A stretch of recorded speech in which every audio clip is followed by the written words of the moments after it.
Welcome back to my YouTube channel. ನಾನು ನಿಮ್ಮ ಸುಷ್ಮಾ ಮಾತಾಡ್ತಾ ಇರೋದು. ಇವತ್ತಿನ ಟಾಪಿಕ್ ಬಂದು ನಿಮ್ಮ ಪರ್ಸನ್ಸ್ ಕರೆಂಟ್ ಎನರ್ಜೀಸ್, ಅವರ ಥಾಟ್ಸ್, ಅವರ ಫೀಲಿಂಗ್ಸ್ ಏನಾಗಿದೆ ಅಂತ ಚೆಕ್ ಮಾಡೋಣ.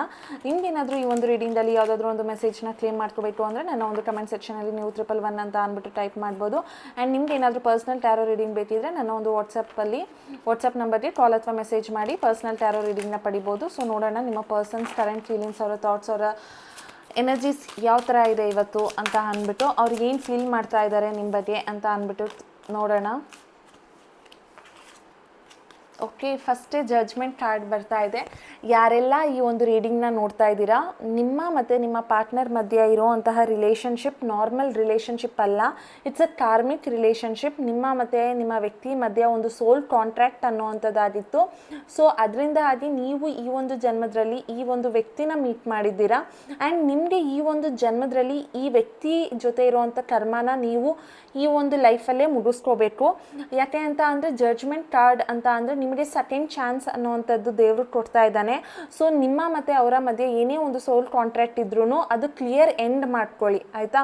ಇದನ್ನು ನೀವು ಈ ರಿಲೇಷನ್ಶಿಪ್ನ ಇನ್ ಕೇಸ್ ಏನಾದರೂ ಬ್ರೇಕಪ್ ಆಗಿ ನೋ ಕಾಂಟ್ಯಾಕ್ಟ್ ಸಿಚುವೇಶನ್ಗೆ ಹೋಗಿದ್ರೆ ಅದಕ್ಕೋಸ್ಕರ ನೀವು ಕೊರಡಬೇಡಿ. ಬಿಕಾಸ್ ನಿಮ್ಗೆ ಇದೊಂದು ವೇಕಪ್ ಕಾಲ್. ದೇವರೇ ನಿಮಗೆ ಆ ವ್ಯಕ್ತಿನ ನಿಮ್ಮ ಲೈಫಲ್ಲಿ ಕಳಿಸಿದ್ದು ಮತ್ತು ಆ ದೇವರೇ ನಿಮ್ಮ ಲೈಫಿಂದ ಹೊರಗಡೆ ಹಾಕಿರೋವಂಥದ್ದು.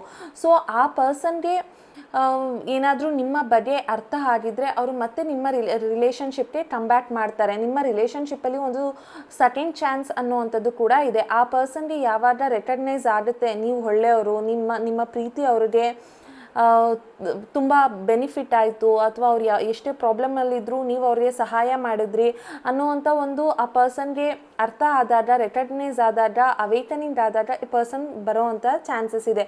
ಸೊ ಜಡ್ಜ್ಮೆಂಟ್ ಕಾರ್ಡ್ ಅಂತ ಬಂದಾಗ ಈ ಪರ್ಸನ್ಗೆ ಅದೆಲ್ಲ ಅರ್ಥ ಆಗ್ತಾ ಇದೆ ಅಂತ ಅಂದ್ಬಿಟ್ಟು ಅರ್ಥ. ಅಂದರೆ ಇವ್ರಿಗೆ ಒಂದು ಸೋಲ್ ಅವೇಕನಿಂಗ್ ಆಗಿದೆ. ನೀವು ಮತ್ತು ಅವರು ಏನೇ ಜಗಳ ಆಡಿದ್ರು ಕೂಡ ಅದಕ್ಕೊಂದು ಸಾರಿ ಕೇಳಬೇಕು, ಒಂದು ಅಪಲಜೈಸ್ ಮಾಡಬೇಕು ಅಂತ ಅಂದ್ಬಿಟ್ಟು ಈ ಪರ್ಸನ್ ಕೇಳ್ತಾರೆ. ಅಂದರೆ ನೀವು ಅವ್ರನ್ನ ಫರ್ಗ್ಯೂ ಮಾಡಬೇಕು. ಅವ್ರು ಏನೇ ಒಂದು ತಪ್ಪು ಮಾಡಿ ನಿಮ್ಮನ್ನ ದೂರ ಮಾಡ್ಕೊಂಡು ಹೋಗಿದ್ರು ಕೂಡ ನೀವು ಆ ವ್ಯಕ್ತಿನ ಫರ್ಗ್ಯೂ ಮಾಡಬೇಕು ಅಂತ ಅಂದ್ಬಿಟ್ಟು ಈ ಪರ್ಸನ್ ಫೀಲ್ ಮಾಡ್ತಿದ್ದಾರೆ.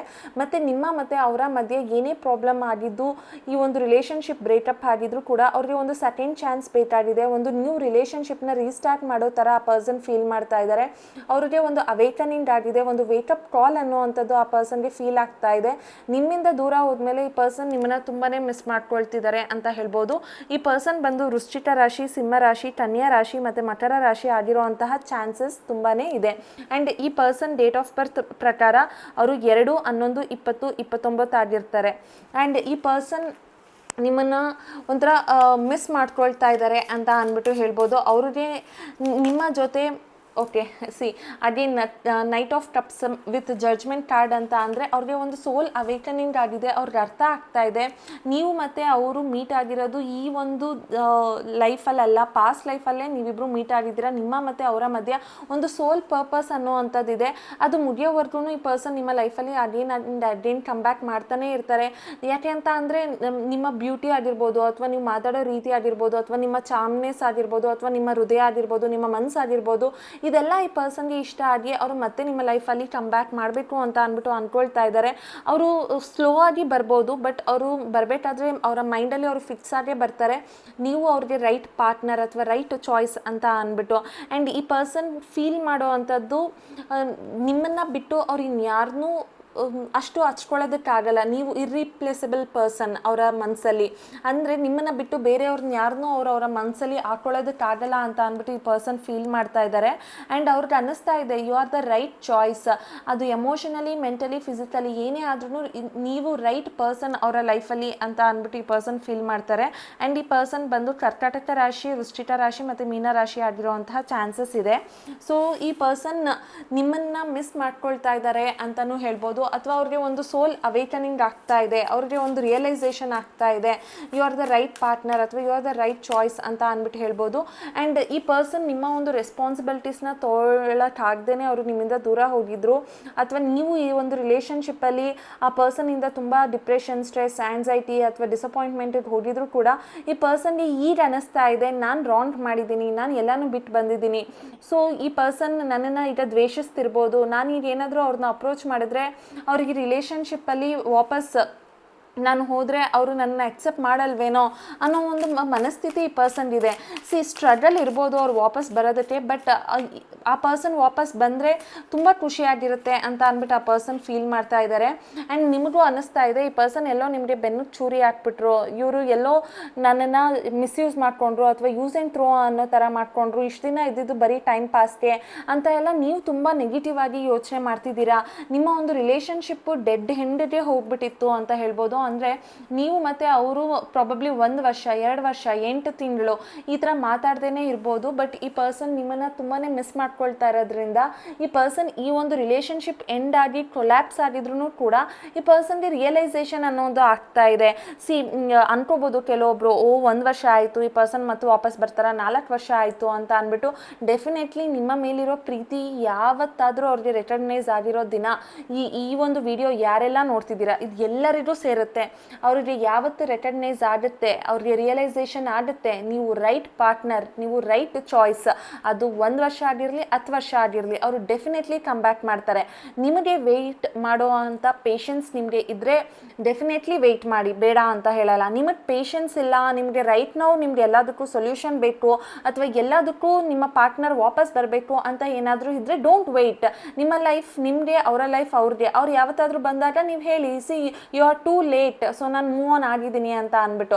ಬಟ್ ನಿಮಗೇನಾದರೂ ಈ ಪರ್ಸನ್ ಬೇಕು ಅಂತ ಅಂದರೆ ಅವ್ರಿಗೆ ರಿಯಲೈಸೇಷನ್ ಆಗೋ ದಿನ ಅವರು ಬರ್ತಾರೆ ಅಂದಾಗ ನಿಮಗೆ ಅಕ್ಸೆಪ್ಟ್ ಮಾಡೋದಕ್ಕೆ ನೀವು ರೆಡಿ ಇದ್ದೀರಾ ಅನ್ನೋದು ನನಗೆ ಕಮೆಂಟ್ ಸೆಕ್ಷನಲ್ಲಿ ತಿಳಿಸಿ. ಬಿಕಾಸ್ ಈ ಪರ್ಸನ್ಗೆ ರೈಟ್ ನಾವು ಏನೂ ಅರ್ಥ ಆಗದೇ ಇರ್ಬೋದು ಅಥವಾ ಫ್ಯೂಚರಲ್ಲಿ ಅವ್ರಿಗೆ ಅರ್ಥ ಆಗಬಹುದು. ಆ ಟೈಮಲ್ಲಿ ಅವ್ರು ಮತ್ತೆ ವಾಪಸ್ ಬಂದಾಗ ನೀವು ಆ ಪರ್ಸನ್ನ ಎಕ್ಸೆಪ್ಟ್ ಮಾಡೋದಕ್ಕೆ ರೆಡಿ ಇರ್ತೀರಾ ಅನ್ನೋದೇ ಇಲ್ಲಿ ಮ್ಯಾಟರ್. ಬಿಕಾಸ್ ಅವ್ರಿಗೆ ಒಂದು ಅವೇಕನಿಂಗ್ ಆಗುತ್ತೆ, ಅವ್ರಿಗೆ ಅರ್ಥ ಆಗುತ್ತೆ, ಅವರವರ ಬೌಂಡ್ರೀಸ್ನೆಲ್ಲ ದಾಟಿ ಬರ್ತಾರೆ. ಅವ್ರದ್ದೇ ಆದಂಥ ಒಂದು ಟ್ರೆಡಿಷನಲ್ ಥಾಟ್ಸ್ ಇರ್ಬೋದು, ಅವ್ರದ್ದೇ ಆದಂಥ ಅವ್ರಿಗೆ ಸೊಸೈಟಿಯಲ್ಲಿ ರೆಸ್ಪೆಕ್ಟ್ ಇರ್ಬೋದು, ಒಂದು ಲೀಡರ್ಶಿಪ್ ಪೊಸಿಷನ್ ಇರ್ಬೋದು ಅಥವಾ ಅವರು ಒಂದು ಪವರಲ್ಲಿ ಇರ್ಬೋದು. ಹಂಗೆಲ್ಲ ಇದ್ದಾಗ ಈ ಪರ್ಸನ್ ನಿಮ್ಮ ಒಂದು ರಿಲೇಷನ್ಶಿಪ್ನ ಹ್ಯಾಂಡಲ್ ಮಾಡೋಕ್ಕಾಗದೇ ಇರೋವಂಥ ಪರಿಸ್ಥಿತಿಯಲ್ಲಿ ಇದ್ದಾಗ ಈ ಪರ್ಸನ್ ಮತ್ತೆ ನಿಮ್ಮ ಲೈಫಲ್ಲಿ ಬರಬೇಕು ಅಂತ ಅಂದ್ಕೊಂಡಿದ್ದ ಟೈಮಲ್ಲಿ ಅವ್ರು ಬಂದಾಗ ನೀವು ಎಷ್ಟು ಪ್ರಾಮಾಣಿಕವಾಗಿ ಈ ಪರ್ಸನ್ನ ಅವತ್ತಿನ ದಿನ ಒಪ್ಕೊಳ್ತೀರಾ ಅನ್ನೋದೇ ಇಂಪಾರ್ಟೆಂಟ್ ಇಲ್ಲಿ.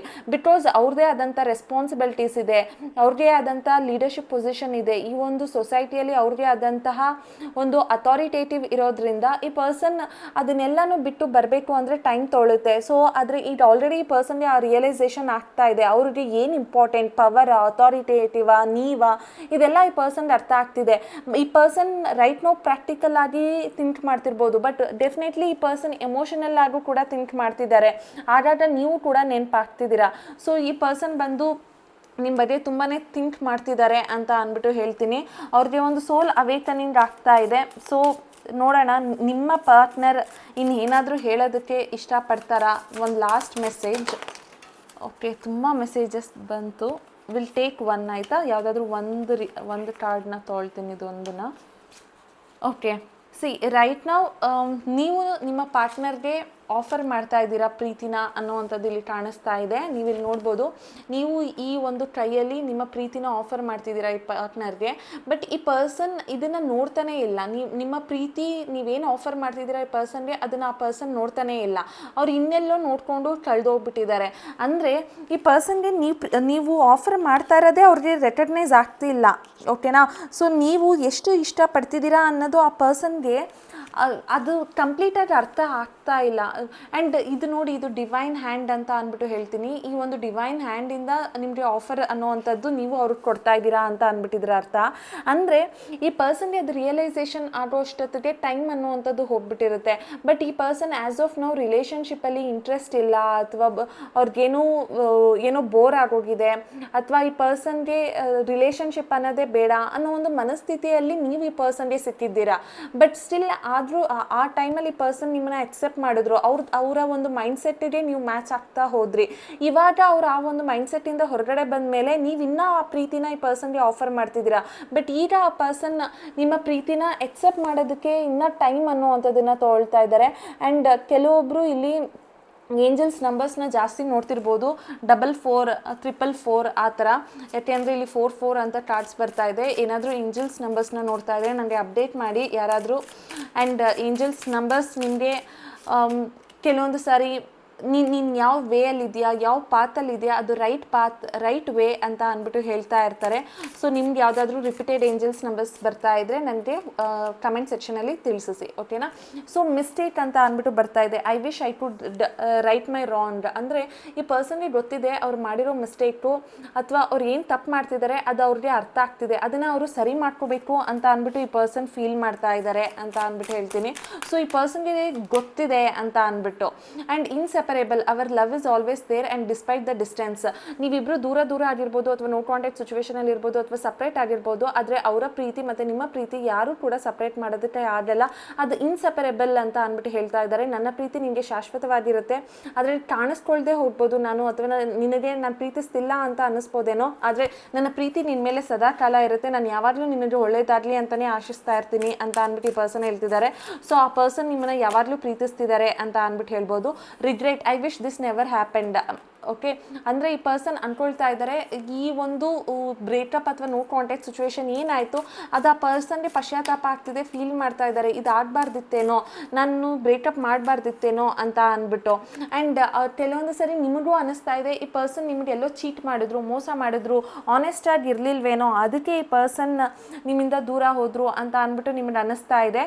ಬಟ್ ನೀವು ಮತ್ತು ಅವರು ಎಷ್ಟೇ ದೂರ ಇದ್ರೂ ಕೂಡ ನಿಮ್ಮ ರಿಲೇಷನ್ಶಿಪ್ಪಲ್ಲಿ ಆ ಪರ್ಸನ್ಗೆ ಒಂದು ಪಶ್ಚಾತ್ತಾಪ ಫೀಲ್ ಆಗ್ತಾ ಇದೆ. ಅವ್ರಿಗೆ ಅನ್ನಿಸ್ತಾ ಇದೆ ನಿಮ್ಮನ್ನು ಬೇರೆಯವ್ರು ಯಾರೂ ಕೂಡ, ಅವ್ರು ಥರ್ಡ್ ಪಾರ್ಟಿನೇ ಆಗಿರಲಿ ಅಥವಾ ಇನ್ಯಾರೇ ಆಗಿರಲಿ, ಅವ್ರಿಗೆ ಡಿಸ್ಟರ್ಬ್ ಮಾಡ್ತಿದ್ರು ಕೂಡ ಅವ್ರಿಗೆ ಅನ್ನಿಸ್ತಾ ಇದೆ ನಿಮ್ಮ ಪ್ರೀತಿ, ಅವರ ಪ್ರೀತಿ ಶಾಶ್ವತವಾಗಿರುತ್ತೆ, ಅದು ಯಾರೂ ಕೂಡ ಬೇರೆ ಮಾಡೋದಕ್ಕಾಗಲ್ಲ ಅಂತ ಅಂದ್ಬಿಟ್ಟು.